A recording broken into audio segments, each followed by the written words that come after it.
bahwasanya ada masyarakat menyimpan minuman beralkohol, miras, di rumahnya, sehingga kita tindak lanjuti ke TKP.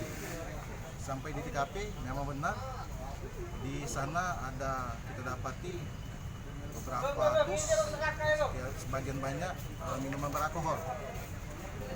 Jadi menurut Perda nomor 11 tahun 2006 tentang pelarangan peredaran minuman beralkohol. Jadi kami bawa minuman tersebut untuk kita sita dan kita musnahkan. Turunnya sekitar 45 orang. Gabungan komandan? Ya, gabungan dengan BKU Polresta maupun BKU dari Kodim.